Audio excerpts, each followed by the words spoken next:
La salle de fête Don Bosco a réuni le tandem Vivien Romain Manangou et Carmen Roston Badiabungu autour d'une conférence de presse pour faire montre de leur ambition à l'approche des échéances électorales qui pointent à l'horizon. Devant un parterre des professionnels du micro et de la plume, ces potentiels candidats de la première circonscription de Tchétché ont dégagé le sens de cette retrouvaille et le leitmotiv à travers les réponses données aux préoccupations des journalistes après le speech de Vivien Romain Manangou.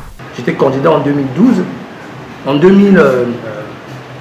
En 2013, j'ai écrit un livre dans lequel je demandais la modification de la Constitution, non pas le changement, et où je disais que le changement de la Constitution serait une erreur grave. Et je pense que l'avenir m'a donné raison. En 2015, je faisais partie de ces Congolais qui se sont battus contre le référendum. J'ai organisé plusieurs manifestations, c'est vrai à l'extérieur, contre le changement de constitution et le référendum. En 2016, j'étais membre de l'IDC Frocade et porte-parole de Guy Brice Parfait Kolela. Je ne suis donc pas quelqu'un qu'on peut considérer de disparu qui reviendrait 5 ans plus tard. Et comme je pense que je vais gagner, donc ce qui va se passer, c'est que vous allez être obligé de me supporter pendant 5 ans. Je suis quelqu'un qui veut se battre pour ces populations. Je ne drogue pas les populations. Donc je ne fais pas des promesses, bien au contraire. Et je ne fais pas de dons, parce que je n'ai pas les moyens d'en faire. Les préoccupations de la jeunesse ont une place de choix, ont fait savoir ce couple candidat.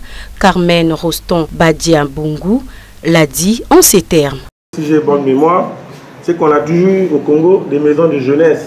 Des maisons de jeunesse où on pouvait retrouver des bibliothèques, où il y avait des jeux ludiques, à la fois aussi où les enfants pouvaient apprendre autrement que par rapport au circuit scolaire, puisque à côté de l'école, il y a aussi l'éveil. L'éveil, et donc ça sous-entend avoir de l'activité, des activités intellectuelles autres qu'à l'école. Donc c'est juste pour dire qu'une fois, par exemple, élu, c'est des choses qu'on pourrait évidemment faire passer par des lois plutôt que d'en parler dans le cadre de la vie associative. Donc voilà un peu, je pense honnêtement, il faut occuper ces jeunes, et si ces jeunes sont occupés, ils n'auront plus le temps évidemment de se retrouver à gauche, à droite, en train de errer. Là encore, j'étais un peu choqué en venant ici, j'ai vu sur la route de la base, devant une boîte de nuit, on a mis After BPC. C'est-à-dire que le After BPC, c'est pour dire qu'après le BPC, ces enfants-là vont se retrouver dans ce show, dans une boîte de nuit. Alors qu'on sait que la moyenne d'âge pour le BPC aujourd'hui, c'est quoi? C'est 14-15 ans, ce sont des mineurs. Apporter une nouvelle touche comme élu de cette circonscription sera la preuve du renouveau pour ce tandem de la proposition des lois qu'ouvrira cette législature, en laissant entendre ses candidats aux élections de juillet prochain.